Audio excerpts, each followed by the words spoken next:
अजमेर शरीफ में हुई सांप की बारिश। अस्सलामु अलैकुम दोस्तों अजमेर मुअल्ला में हुई सांप की बारिश। और दोस्तों, जब हो गई अजमेर शरीफ में सांप की बारिश तो फिर क्या हुआ, और जब सांप की बारिश हुई तो इन सांपों ने क्या किया।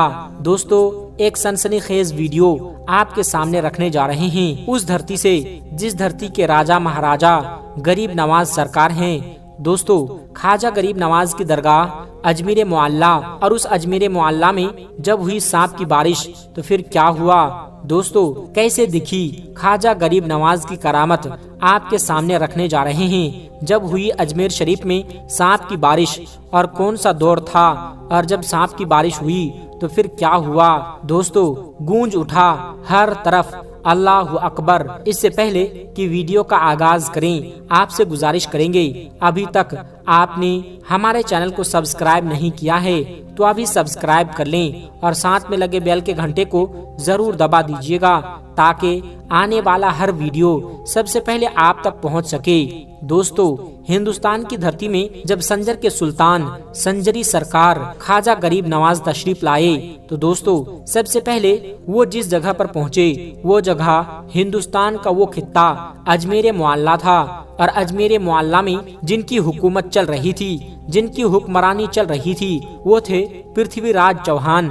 जब ख्वाजा गरीब नवाज हिंदुस्तान में आने के बाद जब उन्होंने दीन की दावत लोगों को देना शुरू की तो इस बात की भनक बादशाह को लगी। बादशाह ने ख्वाजा गरीब नवाज को अजमेर से निकालने का फैसला कर लिया। पहले तो जहां ख्वाजा गरीब नवाज बैठते थे उस जगह पर ख्वाजा गरीब नवाज के बैठने की जगह पर बादशाह के ऊंट बैठते थे। उसका वाकया आप लोगों ने सुना होगा कि कैसे ख्वाजा गरीब नवाज कहकर चले गए। जब बादशाह के सैनिकों ने उन्हें यानी ख्वाजा गरीब नवाज को जबरन वहां से उठने पर मजबूर किया तो ख्वाजा गरीब नवाज ने कह दिया कि ठीक है, चलते हैं, हम यहाँ से बैठे हैं राजा के ऊंट और बैठे ही रहेंगे। बहरहाल दोस्तों, ख्वाजा गरीब नवाज तो वहां से निकल गए, लेकिन जब ऊंट बैठे तो फिर वो ऊंट बैठे ही रह गए। जमीन ने इस कदर जकड़ लिया ऊंटों को कि जैसे जमीन अपने आप में चिपका लिया हो। जब ख्वाजा गरीब नवाज रहमतुल्लाहि अलैह अजमेर मुअल्ला में पहुँचे, उनका मुकाबला शादी देव से हुआ, लेकिन जब शादी देव खुद ख्वाजा गरीब नवाज में आ गया और कलमा पढ़कर मुसलमान बन गया तो पृथ्वीराज चौहान के अंदर और खलबली तारी हो गई। पृथ्वीराज चौहान ये सोचने लगा कि इस बाबा को तो हमने जिन्नात से भी भिड़ा दिया, लेकिन जिन्नात भी उनको हरा नहीं पाए, मेरे सैनिक भी उन्हें हरा नहीं पाए, पागल हाथी भी उनका कुछ नहीं बिगाड़ पाया। मुझे तो ये लगता है कि ये बहुत बड़ा जादूगर है और जादू को जादू से ही हराया जा सकता है। बहरहाल उसने वक्त के सबसे बड़े जादूगर, जिसको दुनियाए जमाना जयपाल जोगी के नाम से जानती थी, राजा जयपाल जोगी को बुलाता है दरबार में बुलाने के बाद सारा माजरा ख्वाजा गरीब नवाज की पूरी हकीकत उनके सामने रख देता है कि कैसे उन्होंने अजमेर में रहना मुश्किल कर दिया है, कैसे लोगों को हक और हक्कानियत की दावत दे रहा है, कैसे इस्लाम की दावत सुल्तानुल हिंद दे रहे हैं। हमने बहुत कोशिश की लेकिन वो भागते नहीं हैं, तो हम किसी भी तरीके से ख्वाजा गरीब नवाज को अजमेर से भगा दो।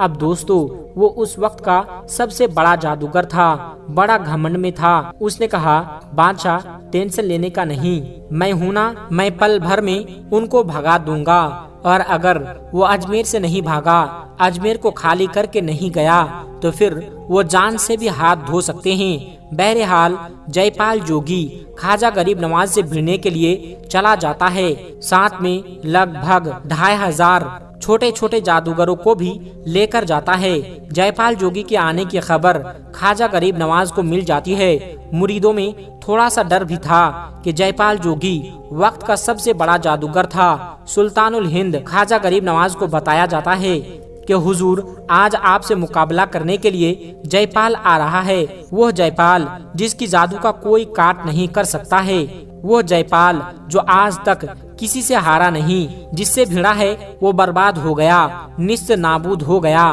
ख्वाजा गरीब नवाज के सामने जयपाल की बातें रखी जाती है।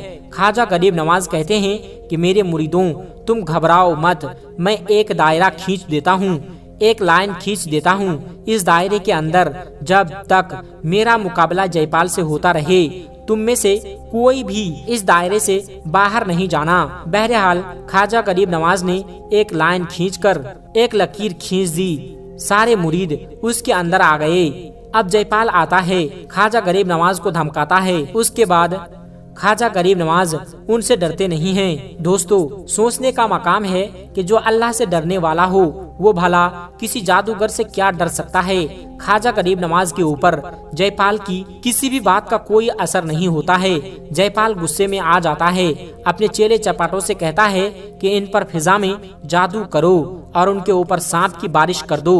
दोस्तों, उसके बाद लोगों ने ऐसा जादू किया कि आसमान से सांप बरसने लगे। जी हाँ दोस्तों, आसमान से अजमेर मुअल्ला की धरती में सांप बरसने लगे। खास तौर पर जिस जगह ख्वाजा गरीब नवाज और उनके चाहने वाले थे वहाँ सांप बरसने लगे। लेकिन ख्वाजा का करिश्मा देखे दोस्तों, ख्वाजा की करामत देखे। किसी भी सांप में इतनी हिम्मत नहीं हुई कि जिस दायरे को ख्वाजा गरीब नवाज ने जमीन में खींचा था उस दायरे के अंदर गिरता, बल्कि सारे सांप उस दायरे के बाहर गिरे। दोस्तों, जब जादूगर ने देखा कि सांप की बारिश भी ख्वाजा का कुछ नहीं बिगाड़ पाई, फिर उसने ऐसा जादू किया कि आसमान से आग बरसने लगी। फिर भी ख्वाजा गरीब नवाज के इस दायरे के अंदर आग भी नहीं पहुंच सकी। फिर दोस्तों, सारा तिगड़म कर बैठा जयपाल जोगी और ख्वाजा गरीब नवाज और उनके चाहने वालों का कुछ भी बाल भी बाका नहीं कर पाया। तो उसने लास्ट में ये सोचा कि अब मैं आसमान में उड़कर उनसे बदला लेता हूँ, उन पर जादू करता हूँ। उसके बाद वो हिरन की खाल फेंकता है और उस पर सवार होकर आसमान में उड़ जाता है। दोस्तों, इतना देखना था कि ख्वाजा गरीब नवाज अपने खड़वान को हुक्म देते हैं कि जाओ कि कुफ्र आसमान में है और तू यहाँ पर है, जाओ उसको पकड़कर मेरी बारगाह में लेकर आओ। बस फिर क्या था दोस्तों, ख्वाजा गरीब नवाज का खड़ावन उड़ता है। तारीख गवाह है कि खड़ावन जयपाल योगी के सर पर इस कदर बरसता है कि डर के मारे जयपाल जोगी तड़पता हुआ ख्वाजा गरीब नवाज के कदमों में गिर जाता है। और जब कदमों में गिरता है तो फिर ख्वाजा गरीब नवाज उसी जयपाल जोगी को कलमा पढ़ा देते हैं। वही जयपाल जोगी आज तक दुनियाए जमाना में अब्दुल्ला बयाबानी के नाम से जाना जाता है। आज भी कोई रास्ता गुम हो जाते हैं और अब्दुल्ला बयाबानी के नाम से अगर दुआ करते हैं तो अल्लाह तबारक व तआला उनको रास्ता दिखा देता है। दोस्तों, आखिर में हमारे तमाम मुसलमान भाई बहनों से गुजारिश है कि इस चैनल को बनाने का हमारा मकसद ये है कि जितने भी हमारे हिंदुस्तानी भाई बहन हैं, चाहे वो हिंदू हो या मुसलमान, सबको इस्लामी और सबक आमोज वाक़या सुनाकर उनका ईमान ताज़ा करना है और सब लोग उससे कुछ नसीहत हासिल कर सके। और यह बात भी है कि दीन इस्लाम की बातों को आवाम और मुसलमानों तक पहुंचाना सवाब का काम है। इसलिए इस वीडियो को एक लाइक करके अपने करीबी दोस्तों तक शेयर करके सवाब का काम जरूर करें। दोस्तों, आज की वीडियो में बस इतना ही। अगर आपको ये वीडियो जरा भी अच्छी लगी हो तो आप हमें सपोर्ट करने के लिए चैनल को सब्सक्राइब जरूर कर लीजिएगा। अल्लाह तबारक व तआला से दुआ है कि हमारे जितने भी मुसलमान भाई बहन इस वीडियो को देख रहे हैं उसे सीधे राह पर चलने की तौफीक अता फरमाएं और उसे हर तरक्की से माला माल कर दे। आमीन सुम्मा आमीन। आज की वीडियो में बस इतना ही। मिलते हैं एक फिर नई वीडियो के साथ। तब तक आप अपना और अपनों का बहुत ज्यादा ख्याल रखिएगा। अस्सलामु अलैकुम व रहमतुल्लाहि व बरकातुहू।